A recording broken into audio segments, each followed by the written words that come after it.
Recentemente, o tio meu morreu, e antes de vê-la no caixão, eu achava que seria fácil.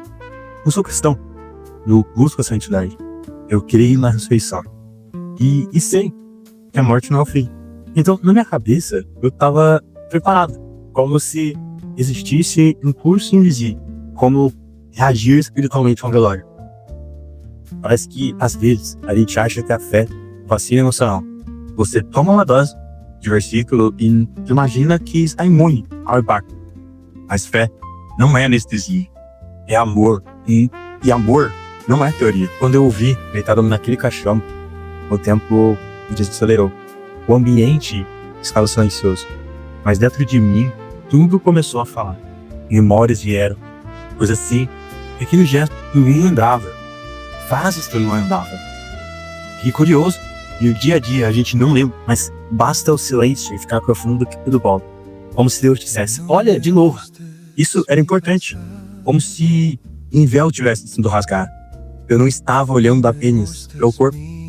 Eu estava olhando para uma vida inteira. E junto com as memórias veio algo que me apertou. Quantas vezes eu disse, qualquer dia eu passo lá.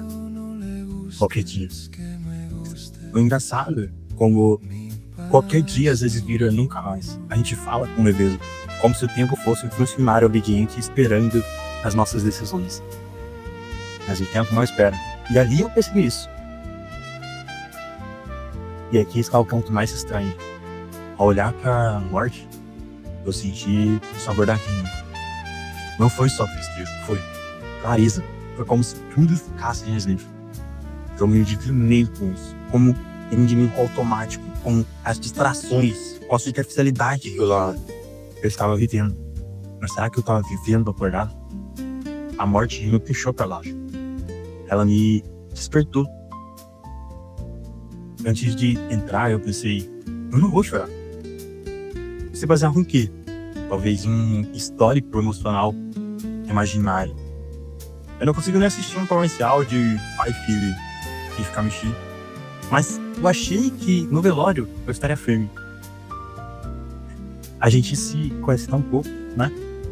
E eu chorei. Mas não foi um choro de revolta. Foi um choro de consciência.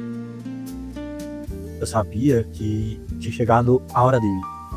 Eu sabia que ele não estaria mais conosco.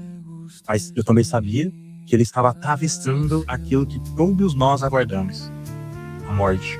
Naquele momento, eu percebi que eu não estava chorando só pela ausência.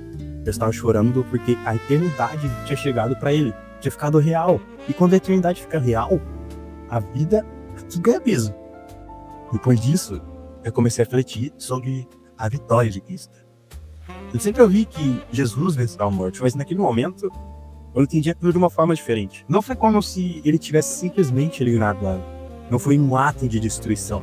Foi um ato de transformação. Antes, a morte era ruptura, um sopro que arrancava o belo. Depois da cruz, ela se tornou passai. O mesmo sopro, mas agora soprado na direção de Deus. Mas significa que deixou de novo, deixou de ser vazio. E isso mudou completamente, mudou tudo.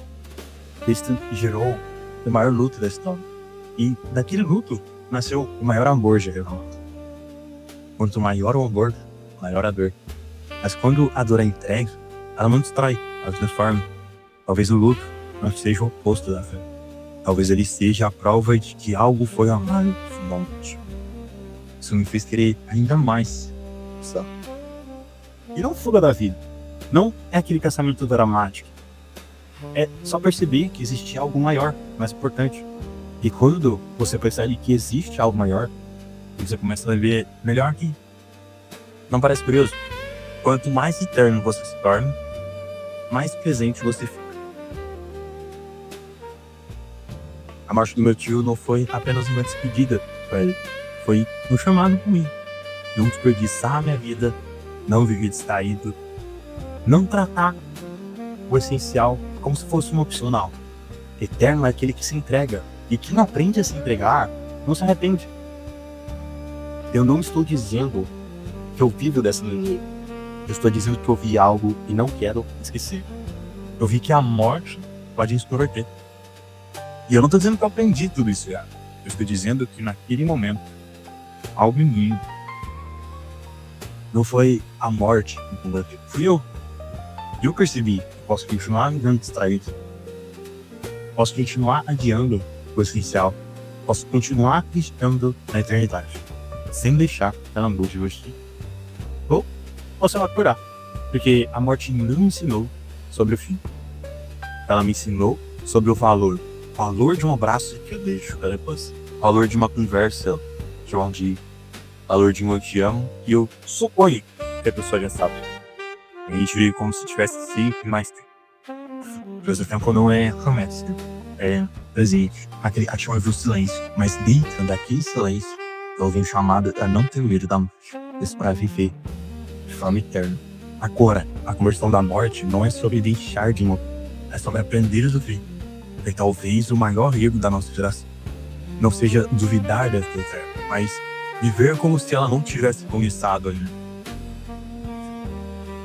Se a morte mudou de sentido na cruz, então a minha vida não me precisa mudar. Se ela se tornou passagem, eu não posso continuar vivendo para. Eu vi algo no nome e eu não quero esquecer. Então, não desperdice, tá? Não viva de forma automática. Não trate o amor como se fosse antigo. Porque eterno é aquele que se entrega. E é preciso repetir isso. Se você quiser atravessar tudo isso sem se perder, não tire os olhos físicos.